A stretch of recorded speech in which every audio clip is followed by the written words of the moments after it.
That and more. Jason, thank you. Joining us now is Texas Land Commissioner and candidate for Texas Attorney General George P. Bush. George, good to see you. Thanks so much for coming on. I'll talk to you about this primary runoff that's happening tomorrow in your state in just a bit, but I wanted to get to something that's pressing here.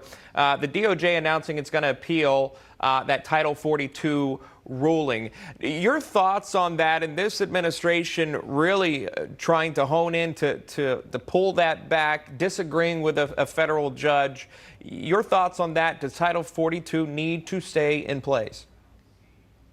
It's reckless, it's lawless, and this administration clearly is trying to chip away at the rule of law on the Texas southern border, and it's really disappointing, but it's to be expected because clearly they want to build a new political class that will support them down the road at the ballot box. And this is what the Obama administration did with the Dreamers by creating a new class that they hope will be future Democrats, and they're doing it now.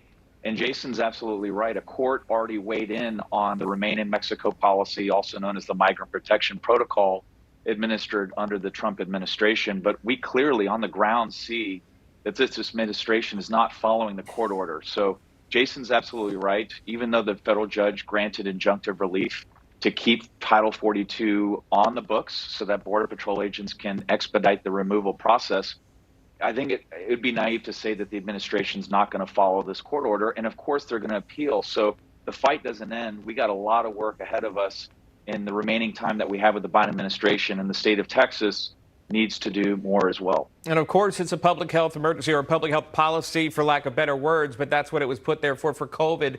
You want to remove it, but yet you still require a negative COVID test to come across these borders. It's really, at this point, again, a fight over common sense at this point. And many Americans are obviously seeing that, and many Texans definitely see it as it happens to that state and others. I want to ask your plan there. If you were to gain that seat of Attorney General there in Texas, major seat, what would you do to combat the crisis along the southern border? When you look at the steady increase of encounters over the past 6 months, I think we're sitting at 234,000 just for the month of April alone. You see there in March, it continues to rise from February as well. Those numbers from CBP. These numbers aren't going down. And if you have the administration trying to pull Title 42 back, if they don't want to implement Remain in Mexico policy at this point, they don't want to complete the wall that was already paid for. A lot of this Trump border wall just sitting on land out there.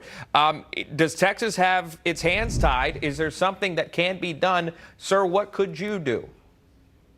As land commissioner, I'm building the Texas wall. We just completed 12 miles in Stark County, one of the most highly trafficked corridors, and it was actually the basis of my lawsuit against the Biden administration to compel them to finish the Trump wall, because you're absolutely right.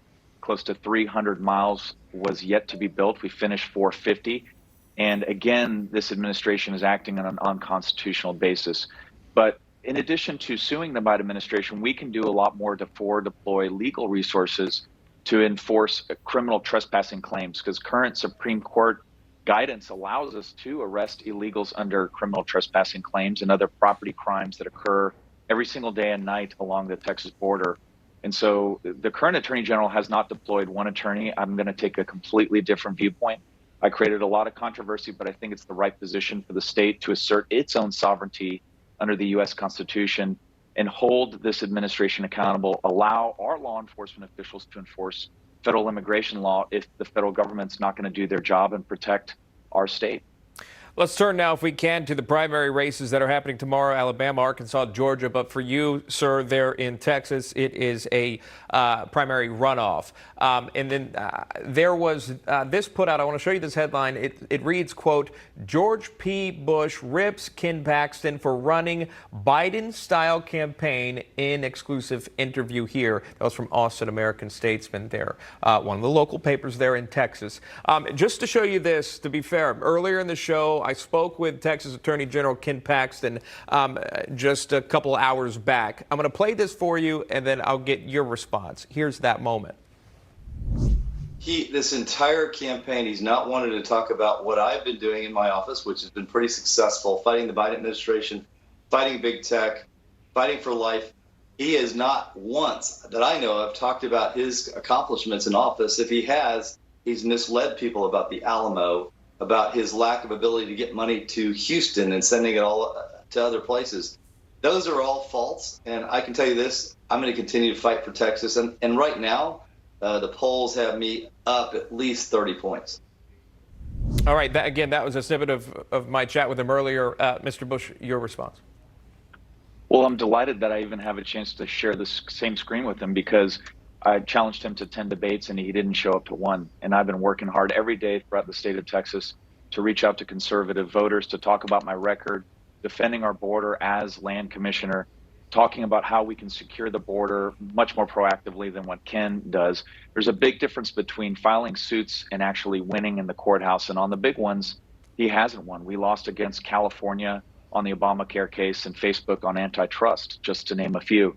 This campaign is also about backing our law enforcement. We're seeing a high spike in homicides and violent crime in the streets of cities like Houston, Austin, with liberal progressive DAs. We need somebody that can claim the moral high ground on these issues, which I'm going to offer the people of Texas. So I'm really excited about this campaign, driving voters to the polls, winning this race, defending the Constitution, and beating the Biden administration in the courthouse. All right, that is George P. Bush joining us live here. George, thank you so much for coming on. We do appreciate your time, and we'll see you soon.